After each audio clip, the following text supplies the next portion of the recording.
그러므로 하나님의 능하신 손 아래에서 겸손하라. 때가 되면 너희를 높이시리라. 너희 염려를 다 주께 맡기라. 이는 그가 너희를 돌보심이라. 근신하라 깨어라. 너희 대적 마귀가 우는 사제같이 두루다니며 삼킬 자를 찾나니. 이상은 하나님의 말씀입니다. 아멘. 칼빈은 말하기를 우리 사람에 대해서 이렇게 말했습니다.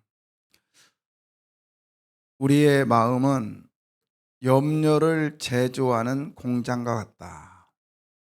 우리의 마음은 그렇다고 이야기를 합니다. 설교의 황제라고 불렀던 찰스 스펄전은 이렇게 말했어요.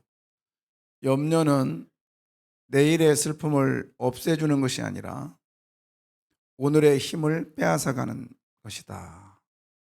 이것이 염려라고 말을 합니다. 그러면 염려가 뭘까? 어떤 것이 염려일까? 한마디로 말해서 염려는 이거예요. 마음이 나눠지는 것. 그래서 어느 길로 갈 건가? 마음이 나눠져 있어요. 이뿐만 아니라 방향을 잃어버린 거예요. 그래서 어디로 갈지 모르는, 방향을 잊어버리고 마음이 나눠져 버리는, 그것이 염려의 시작이고 또 염려라는 거예요. 우리 마음속에 그러다 보니 중심이 무너져 버렸습니다. 우울하고 또 불안하고. 그래서 좀 심한 그림인데 마치 이거와 같은 것 같아요. 재정적인 염려, 메리남이라고 하는 이 헬라어가 그렇거든요. 관계적인 갈등, 업무적인 스트레스, 그 다음에 미래에 대한 두려움, 비난에 대한 두려움, 내일에 대한 불안, 건강에 대한 문제, 여기에 안 걸릴 자녀에 대한 미래, 여기에 안 걸릴 분이 한 명도 없는 것 같아요. 제가 볼 때. 여러분, 그러니까 우리는 염려 속에 살아가고 있는 존재다라는 거죠. 염려 속에. 이런 마음 없는 사람 있습니까? 여기에 마음이 안 뺏기신 분 계십니까? 없잖아요. 그러면 염려의 특징이 뭐냐? 그럼 염려하는 사람의 반응이 뭐냐? 이렇게 나오는 거죠. 기도하지 못하게 합니다. 믿음의 생활도 제대로 못합니다. 그리고 결정하는 것이 더디고 어렵습니다. 이것이 염려의 특징이자 염려의 결과예요. 그래서 쓸데없는 것 하나에 그렇지만 그거를 하는 사람은 그게 전부거든요. 그리고 자꾸 그 생각이 들어요. 아무리 잊어버리려고 해도, 아무리 생각하지 않으려고 해도 자꾸 그 생각이 듭니다. 참 쉽지 않은 것 같아요. 그래서 우리가 지금까지 이렇게 달려오면서 그래요. 그거조차도 한쪽으로는 예수 바라보고 한쪽으로는 물결 바라보고 바람 보는 순간, 베드로 이야기죠. 여러분, 베드로가 물에 빠졌던 것은요, 물결을 보고 빠진 게 아니에요. 바람을 보고 빠졌습니다. 바람이 보입니까? 바람이 보여요? 안 보이잖아요. 바람의 현상이 보일 뿐이지 바람은 안 보인단 말이에요. 그러나 베드로는 바람을 보는 순간 물에 빠졌다라고 얘기했어요. 그게 염려의 결과죠. 염려. 주님이시면 나를 물 위로 걷게 해주십시오. 그랬더니 걸어와라. 주님을 바라볼 때는 물에 걸었습니다. 그런데 몇 발짝 걷다가, 아니면 얼마나 걸었는지 모르지만 바람을 보는 순간, 바람을 보고 하는 순간 베드로는 여기에 빠져버렸습니다. 자, 오늘 제가 기록하지 않은 것 같은데 7절 한번 보겠습니다. 7절 켜줄래요? 7절. 자, 너희 염려를 다 주께 맡기라. 이는 그가 너희를 돌보심이라. 네, 거기 보면 그런 분산된 마음, 갈라진 마음, 방향을 잃은 나의 모습, 되지도 않은 걸 가지고 계속적으로 짐을 지고 있는 나의 모습. 어쩌면요, 이런 모습이지 않을까 싶어요. 예, 읽는 건 나중에 읽고요. 내가 읽어드릴게. 그냥 그림만 봐요, 우선은. 어쩌면 염려가 이런 모습이죠. 이런 모습이거든요. 저 돌덩어리. 저걸 밀고 있는 거예요. 저게 염려예요. 자, 그런데 오늘 다시 한번 7절. 너희 염려를 다 주께 뭐하라? 맡기라. 그랬어요. 맡기라. 자, 염려를 주께 맡겨라. 이거는 원문의 뜻은 이렇습니다. 바위를 절벽에다가 굴려버리는 거예요. 이게 주께 맡겨버리는 거예요. 여러분, 저 바위를 굴리고 나서 그림만 보세요. 이렇게 할 수 있나요? 있어요, 없어요? 근데 우리는 그렇게 하잖아요, 지금. 이미 굴러가는 바위를 쫓아가가지고 바위를 잡으려고 그래요. 근데 염려를 주께 맡겨라. 이 맡겨라는 단어가 굴려버려라는 뜻인데, 저는 군대 있을 때 엊그저께도 우리 노예를 제 군대 생활이었던 근처에서 했는데요. 거기 가면 꼭 기억나는 게 있어요. 어떤 기억이 있냐면 그때가 마치 가을이었던 것 같아요. 쌀이 나무를 이제 빗자루 한다고 거꾸로 갔는데 쭉 가다 보니까 이게 절벽인 거예요. 절벽인데 절벽 밑에는 그 찻길이 있었어요. 찻길이 있었고 그 앞에 그 넓은 냇가가 있었는데, 근데 절벽에 딱 올라가다 보니까 큰 바위가 이게 떨어질 똥 말똥한 거 굉장히 위험한 거예요. 언젠가는 떨어질 것 같아요. 절벽에 나무들도 쫙 있는데. 그래서 제가 올라가서 나무를 잡고 그걸 막 밟았어요. 굉장히 막 컸어요. 저 한 3배 정도 되나? 엄청 큰 거였어요. 근데 이게 움직이기 시작하는데, 그런데 나중에는 이게 바위가 떨어졌어요. 굴러가는데요. 와, 웬만한 나무는 다 쓰러뜨리는 거예요.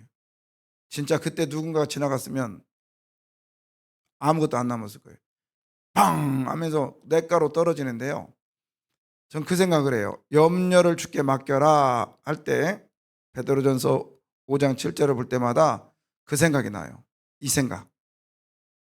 제가 이걸 재미나한테 그려달라고 한 거거든요. 절벽에서 바위를 구르는 사람의 모습을 그려줘봐. 이게 염려를 주께 뭐 하는 거예요? 맡기는 거예요. 버리십시오. 맡기는 거예요. 베드로는 이미 그 경험을 했잖아요. 자기가 물에 빠져가지고 죽어갈 때 뭐라고 해요? 염려를 맡겼습니다. 이게 지금 오늘 베드로전서 5장 7절의 내용은 자기가 손수 경험했던 거거든요. 그걸 그대로 지금 기록하고 있는 거예요. 염려를 주께 맡기라. 이 상황에서 주님께 맡겼더니, 이제 주님이 오락해서 주님께 맡겼더니 어떻게 됩니까? 주님이, 자 7절 한번 보고 가겠습니다. 그가 너희를 뭐 하심이라? 돌보신다. 이 돌보신다라고 하는 단어는 이 단어예요. 이 단어. 자, 지금 바닥이 뭐죠?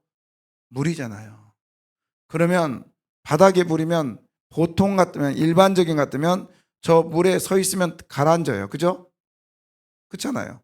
그런데 지금 예수님과 베드로가 손을 잡고 저 길을 걷는 거예요.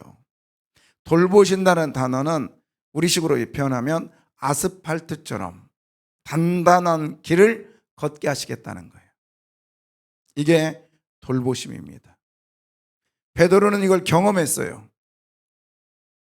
물결이 막 치고 저 물을 본 것도 아니고 바람을 볼 때 물에 잠기는 그의 모습 속에 주여 나를 구원해 달라라고 하는 그 말에 주님은 베드로를 손에 잡고 걷습니다. 그리고 배에 오르셨습니다. 베드로는 이 장면을 생각하면서 베드로전서 5장 7절에 너희 염려를 다 주께 맡기라. 이는 그가 너희를 뭐하심이라 돌보신다. 이 말은 아스팔트처럼 단단하게 길을 만들어서 그 길을 걷게 하시겠다 이 말입니다. 할렐루야. 여러분 이 말씀이 여러분 심령 속에 새겨지기를 원합니다. 제가 신대원 2학년 때 일이에요. 지난번에 오셨던 김지창 교수님이 이 말씀 가지고 묵상하는데 이 말씀을 하시는 거예요. 근데 제가 조금 더 살을 붙였는데요. 그때 그 말씀을 제가 마음에 새기고 그렇다. 염려를 굴려버리자. 그러면 그 순간에 주님은 나를 아스팔트처럼 단단하게 완전하게 해서 나를 데리고 가실 거야. 벌써 30년이 넘었습니다. 그 말씀을 딱 붙들고 저는 지금까지 달려오고 있고 앞으로도 이 말씀을 이 생각을 제가 오늘 지금 말씀 전하는 이 생각으로 앞으로 달려갈 거예요. 여러분 저는 여러분에게 지금 어떤 강의하는 게 아니에요. 좋은 말 하는 게 아니에요. 여러분 신비에 새겨지는 하나님의 음성이 되기를 주 이름으로 소원합니다. 허울 좋은 얘기를 하는 게 아니에요. 이 말씀이 여러분의 것이 되어야 됩니다. 나의 것이 되기를 소원합니다. 아멘. 예. 계속적으로 공부해야죠. 계속적으로 들어야죠. 계속적으로 묵상해야죠. 저는 지금도요. 어제부터 읽기 시작한 책이 칭이라는 책을 의롭게 너를 내가 만들어 주겠다라고 하는 의인 되리라 이 단어를 가지고 어저께 다시 또 다른 책을 읽기 시작했어요. 이건 신학교 때 읽었던 책이에요. 읽어야 될 책이에요. 예수님이 말했다 하나님 말했다 예정론 칼빈의 예정론 또 읽기 시작했어요. 계속 보야죠. 계속 반복해야죠. 밥 아카데미 그 월요일 날 공부하는 거요. 제가 5번 6번 들었던 것도 있어요. 그리고 그걸 가지고 제가 강의도 했어요. 일본에서도 했고 중국에서도 했고요. 가는 곳마다 한 적도 많아요. 근데 또 들어요. 또 해요. 왜요? 그 말씀이 제 신비에 새겨져야 되기 때문에. 아니 그 말씀이 나의 삶의 현장에서 그대로 드러나야 되기 때문에. 아멘입니다. 예. 그래도 모태신앙이니까 60년 동안 달려오면서 별의별 얘기 다 있고 이 말씀을 몇 번 읽었겠습니까? 부족합니다. 그래서 6절입니다. 우리 6절 한번 읽어볼까요? 같이 읽어자. 시작. 그러므로 하나님의 능하신 손 아래에서 겸손하라. 때가 되면 너희를 높이시리라.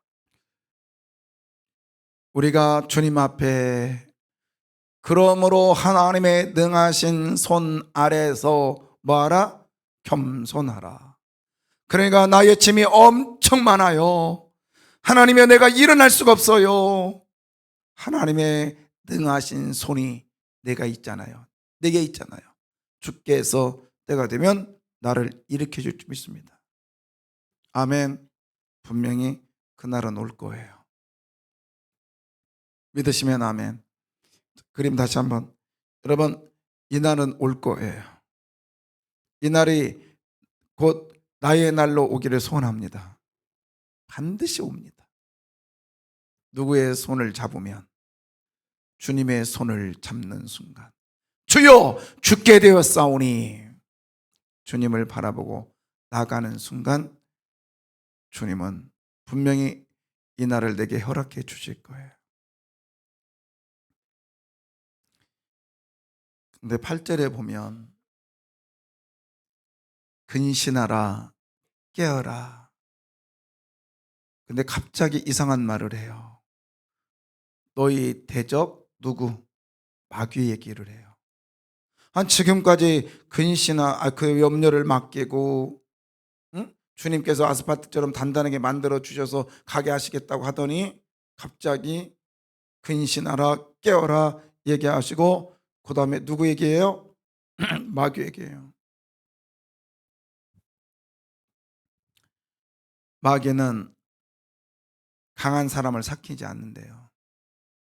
마귀는요, 찢어진 사람을 삼킨답니다. 즉 염려하는 사람을 삼킨답니다. 마귀는 주님과 함께하는 사람, 강한 사람에 대해서는 삼키지 않는데요. 여기서 우는 사자와 같다, 우는 사자와 같다, 이 말은 며칠 동안 굶었어요. 그런데 앞에 먹잇감이 있는 거요. 그 먹잇감을 놓고요 막 소리를 지르는 거요. 응? 소리를 지르는 거예요. 꼼짝 못하게.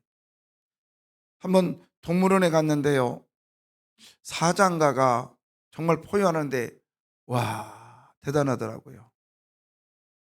응? 근데 그 먹잇감을 찾는 그 사자가 입을 벌리면서 막 포효하는 그 모습이 오늘 사탄이 저와 여러분을 향하여 입 벌리고 있습니다. 근데 어떤 사람한테 온다고요? 찢어진 사람, 마음에 염려가 가득한 사람, 그 사람에게 찾아와요.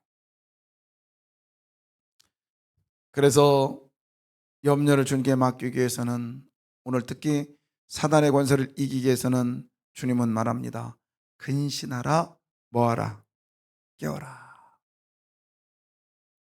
근신하라, 이게 무슨 뜻이냐면 술 취하지 않은 상태를 얘기해요. 맑은 정신을 유지하라는 뜻입니다. 이게 뭐라고요? 근신하라, 근신하라. 그래서 우리가 술 취하면 해롱해롱 하잖아요. 근데 맑은 정신을 유지하라는 거예요. 우리 성도가 맑은 정신을 유지하는 방법이 여러 가지가 있겠지만은 성경 읽는 거예요. 그리고 조금 이따 또 한 가지는 조금 이따 말씀드릴게요. 근신하라, 맑은 정신을 가져라. 술 취하지 않는 상태를 말하는 거예요. 그 다음에 깨어라. 깨어라고는 밤새도록 파수꾼이 경계를 지키는 걸 말합니다. 그래서 맑은 정신을 가지고 밤새도록 지키는 삶이 어떤 삶이냐, 이거예요. 뭐죠? 기도. 일부러 저 할머니 겉모습이 잔뜩 있고 손은 쭈글쭈글하지만 저 그림을 제가 찾아서 일부러. 기도는요 이렇듯 힘들어요. 정말 힘든 것 같아요. 얼마든지 뭐 책 읽으라면 읽겠어요. 그러나 기도의 삶을 계속하라는 건 정말 쉽지 않아요. 네, 여러분 기억하십시오. 기도는 저축입니다. 아멘. 저는 확실히 믿어요. 여러분이 눈물 뿌려 기도하는 그 기도, 욕심에 가득한 기도가 아니라 하나님께 영광이 되는 그 기도는 어느 순간인가 때가 되면 하나님께서 높여 주실 줄 믿습니다. 반드시 높여 주실 거예요. 예. 그래서 우리 주님은 말씀하셨죠. 시험에 들지 않게 깨어 있어. 그다음 뭐 하라? 기도하라. 근신하라, 깨어라. 그리고 우는 사자와 같이 마귀가 삼킬 자를 두루 찾는데 거기서 이길 수 있는 방법은 정신을 바짝 차리고 파수꾼이 잠을 자지 않는 것처럼 두루 살피는데, 그것이 곧 뭐냐? 여러분, 기도의 삶이다 이 말입니다. 기도의 삶. 그리고 우리가 근신하는 것, 정신의 맑은 정신으로 살 수 있는 방법은 말씀과 기도입니다. 할렐루야. 말씀과 기도, 기도와 말씀을 병행할 때 우리의 삶은 반드시 우리 주님이 나를 이렇게 인도해 주실 거예요. 믿으시면 아멘. 믿으시면 아멘.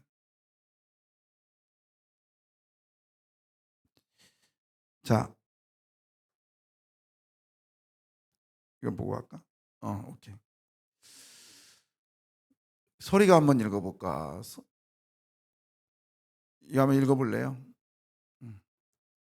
깨꼬리 같은 목소리로. 자, 한번 읽어주세요. 천천히.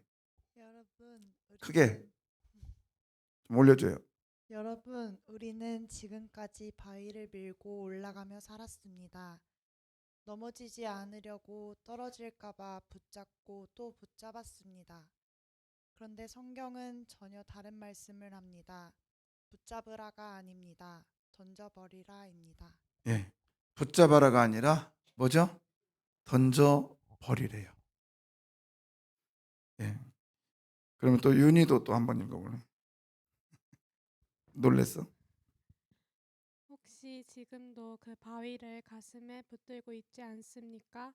남편 문제, 자녀 문제, 돈 문제, 건강 문제, 그 바위 때문에 잠 못 자고 기도도 못 하고 믿음도 무너지고 있지 않습니까? 그 바위는 여러분을 살리는 것이 아니라 여러분을 절벽으로 끌고 가고 있습니다. 예. 여러분, 지금도 여러분이 이렇게 놔야 될 바위를 붙잡고 있지는 않은가?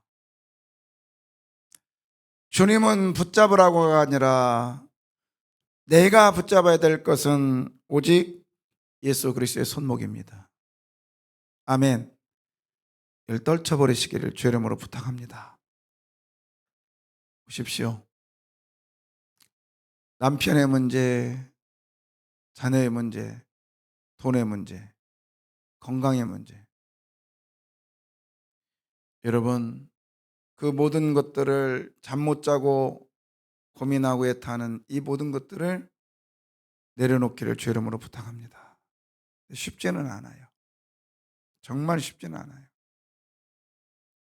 때마다 주님 바라보면서 나가시기를 주의 이름으로 부탁합니다. 송축께 찬양 드릴까요?